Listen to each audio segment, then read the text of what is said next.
these areas, and we're working statewide because we don't think that we ought to have a system in this state where, you know, we're just regionally thinking. We need to think as Ohioans. When Cleveland's hurting, Columbus is hurting. When Columbus is good, Cleveland should be good.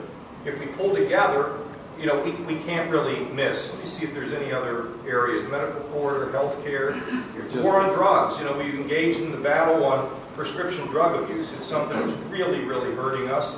And at the end of the day, we are beginning to make some inroads on prescription drugs, but we're going to have a big war on drugs in the state. We are a major artery for transportation and dealing drugs in the state of Ohio. And our Highway Patrol is making this a great focus. And by the way, the Highway Patrol, when you see them sitting in the middle of the highway, they don't, I mean, of course, if you're going, you know, 20 miles over the speed limit, they're going to get you. But they're not there taking speed. They're sitting in the middle of those roads and they're looking for these drug traffickers. You wouldn't believe all the stuff that they do. They're really an incredible organization that has been really underappreciated and totally misunderstood. And I'm one of Ohioans that never got what they do. They do a great job for us in this state. I only say that because I got one standing in the back. Tell everybody that, Eric, so when they see me speeding, they let me go. A little bit more, and then maybe I can take a few questions. 44,000 jobs that we have touched in one way or another. I mentioned, let me tell you, American Greetings. Anybody from Cleveland? They were leaving. They're not anymore. They have moved, by the way, from Brooklyn, Ohio to Westlake because the local government's costs went up too high. And that's something that local governments have to deal with. Diebold, you know, I told you we saved them. They were heading to Georgia. Bob Evans, they were thinking of Texas. They're making a huge investment here in Ohio. Wendy's, you know, they were in Georgia, Atlanta. I met Dave Thomas in 1977. Wendy's moves to Georgia. A couple months ago, Wendy's came home to Columbus, Ohio. Fantastic. Omnicare, we got this company, 343 jobs, 55 jobs saved. They moved from Kentucky to Cincinnati. Now, the people in Kentucky were yelling that the governor of Ohio wants to steal all of our jobs. I don't want all of them. It's most of them. So, we were so bad. You know, we were dying in the ditch, and we are now out of the ditch. And we're in the hospital, and we're rehabbing. We just got to keep going. And the key to it is reasonable regulation, constantly working to lower our costs, having an environment and an attitude that anybody who's a job creator is a hero, better effort at educating our workforce, training our workforce, a better effort at taking the research at our universities and commercializing it, the ability to leverage the assets that we have from one region to another, improving our infrastructure, recognizing that we've got the size, that we've got the strength, we've got the great workforce, and we're in the middle of America.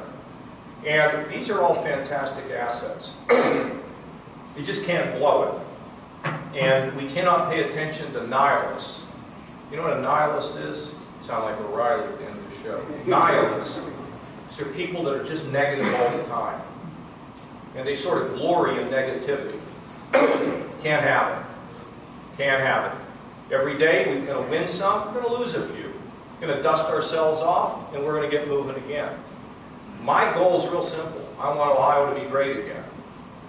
My mission, the Lord wants me to use my skills. I think He does. He doesn't send me messages, but coming from Pittsburgh and having a chance to be governor, that's pretty unbelievable. My mother and father, they're up there, and I can tell you what my mother's saying. Johnny, what the hell are you doing down there? I can tell you what she's doing. They're just very simple people, God-fearing, smart, common sense, hard work. Johnny raised the bar. I think that the good Lord has a purpose for each of us. I think the good Lord has given all of us a set of skills. For somebody that's an entrepreneur and has the courage to risk and hire people, wow. It's a big God-darn deal. helping families. You know, I don't think about a job, I think about a family, I think about kids. Smiles on their face, a nice Christmas, nice coats to wear in the winter, good education. You know, we're helping that in any way that we can. I told a story the other day, and I want to tell it again. You know, our gifts are not things to be measured, in my opinion. Anybody that has haughty eyes or a puffed up ego, you're playing with fire. I don't think one gift should be measured against another. I said the other day, though, my dad carried mail on his back, and when he retired, he went to work at this little community college, and he sat at a desk. And I think his purpose there was to make sure that my dad wasn't going to tackle anybody. He was just sitting there, you know, just so people would know there's somebody there watching. And the president of the university told me, or the community college told me, soon after my father's death, that your dad met me every morning with a big smile. It made my job so much better, because I went to work excited and fired up. That was my dad's talent, and he's being rewarded for it. And we all have to use what we have.